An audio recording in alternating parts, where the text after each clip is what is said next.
जय हिंद दोस्तों, स्वागत है आप लोग की आपके अपने YouTube channel accent math class पे।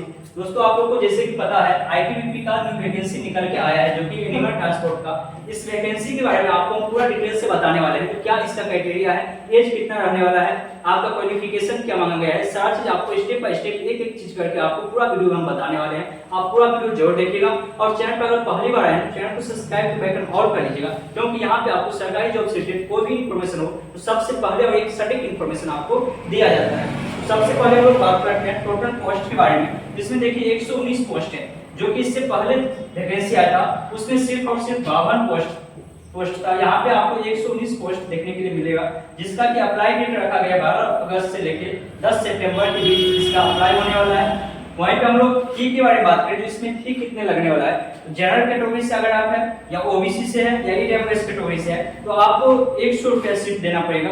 100 रुपया आपको लगने वाला है, कितना 100 रुपया सिर्फ आपको फी देना पड़ेगा। अगर वहीं पे अगर आप एससी या एसटी कैटेगरी से आते हैं तो आपको सिर्फ और सिर्फ 0 रुपया पेमेंट करना पड़ेगा, यानी कि आपको अप्लाई करने का कोई भी रुपया नहीं लगेगा। अगर आप किसी दुकान पे जाकर करवाते हैं तो वो सिर्फ चार्ज लेगा, वही बाकी आपको फॉर्म फिलअप का कोई भी रुपया आपको नहीं लगने वाला है। इसका आगे का आप लोग देख सकते हैं, एज जो रखा गया इसका वो अगर आपका 18 साल से 25 साल के बीच आपका एज है तो आप ये फॉर्म को फिलअप कर सकते हैं। वहीं अगर आप ओबीसी कैटेगरी से आते हैं तो आपको 3 साल का छूट मिलने वाला है।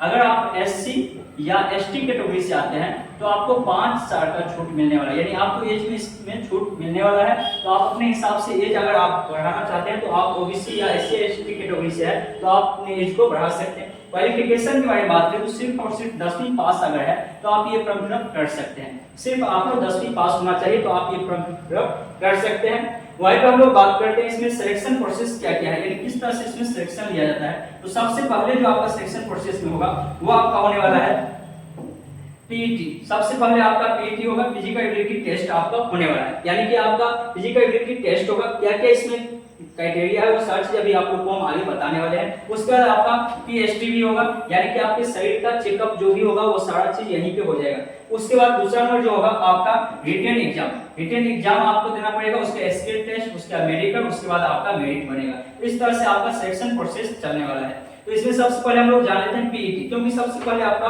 फिजिकल एबिलिटी टेस्ट ही होने वाला है। तो पीईटी में क्या क्या मांगा गया है ये चीज आपको जानना पड़ेगा, क्योंकि आपको सबसे पहले पीईटी का तैयारी करना पड़ेगा और पीएचडी आपका अभी ये इसी पीईटी में आपको हम बताने वाले हैं। तो ये चीज आपको सबसे पहले पता होना चाहिए। अगर आप ये एग्जाम क्वालिफाई कर जाते हैं उसके बाद आपको रिटन एग्जाम का तैयारी करना पड़ेगा। तो अभी आप लोग को हम रिटन एग्जाम का भी सिलेबस बताने वाले हैं, पीईटी का भी बताने वाले हैं और पीएचडी। उसके बाद आपका जो आगे का प्रोसेस होता है वो इसी चैनल पे आपको आज से 2 साल पहले वाला वीडियो जाके आप देख सकते हैं, लिंक हम नीचे डिस्क्रिप्शन में डाल देंगे। अगर आगे की चीज जानना चाहते हैं तो उस वीडियो में आपको पूरा डिटेल्स हम एक एक पॉइंट आपको हम बताए हुए हैं। चलिए इसके आगे की चीज हम लोग जानते हैं, इसका पीईटी क्या क्या होने वाला है।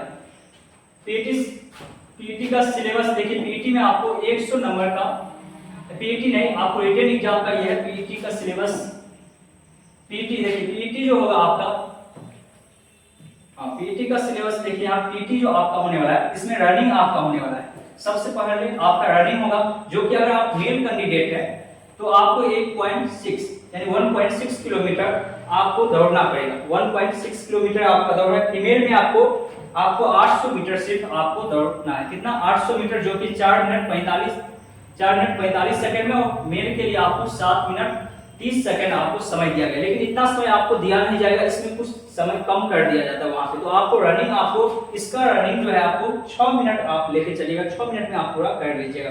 वहीं पे लॉन्ग जंप के बारे में बात करें तो 11 फीट मेल कैंडिडेट के लिए और आपको 3 चांस मिलेगा। कितना 3 चांस आपको दिया जाएगा, और फीमेल के लिए आपको 9 फीट है, जो कि इसमें भी आपको 3 चांस मिलने वाला है।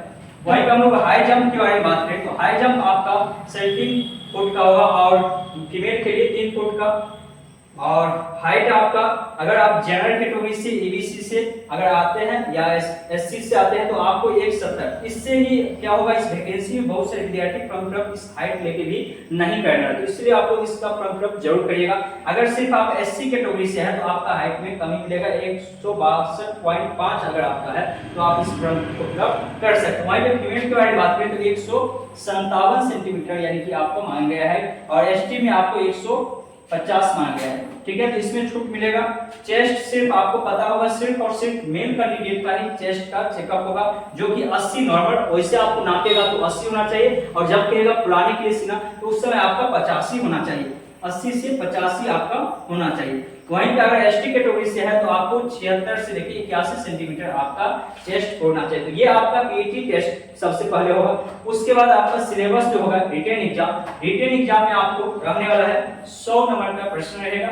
इसमें नो निगेटिव मार्किंग नहीं है, ठीक है, ये चीज ध्यान रखिएगा। इसमें कोई भी निगेटिव मार्किंग नहीं होता है, आप सभी का सभी प्रश्न बना के आ सकते हैं। वहीं पे आपको 100 नंबर का रहेगा, 100 नंबर मिलेगा, 100 क्वेश्चन 100 नंबर का आपको मिलेगा, और टाइम आपको 2 घंटा दिया जाएगा, यानी कि 120 मिनट आपका समय मिलने वाला है। जिसमें कि सिलेबस आपका क्या क्या रहेगा, तो जीके और जीएस जो कि 25 क्वेश्चन आने वाला है, 25 प्रश्न इसमें जीके और जीएस से रहने वाला है। और इसका तैयारी भी इससे पहले आप लोग जाके देख सकते हैं, जब पिछले वैकेंसी आया था उसमें आप लोग हम तैयारी भी करवाए थे। इस सभी विषय का आपको तैयारी भी हो जाएगा, तो इसीलिए आप लोग बोले हैं चैनल को सब्सक्राइब बेल ऑल कर लीजिएगा। वहीं पे रीजनिंग के बारे में बात करें तो ये भी आपका 25 रहने वाला है, मैथ से 25 रहेगा, और हिंदी या इंग्लिश आप जब एग्जाम देने जाइएगा तो वहां पे आप चूज कर सकते हैं। आप अगर हिंदी लेना चाहते हैं तो हिंदी, या इंग्लिश लेना चाहते हैं तो इंग्लिश, इस दोनों से आप ले सकते हैं, यानी कि 25-25, ठीक है। तो ये आपका 25-25 सभी मिला के आपको 100 प्रश्न रहेगा, और आप सभी बना के, क्योंकि इसमें कोई निगेटिव मार्किंग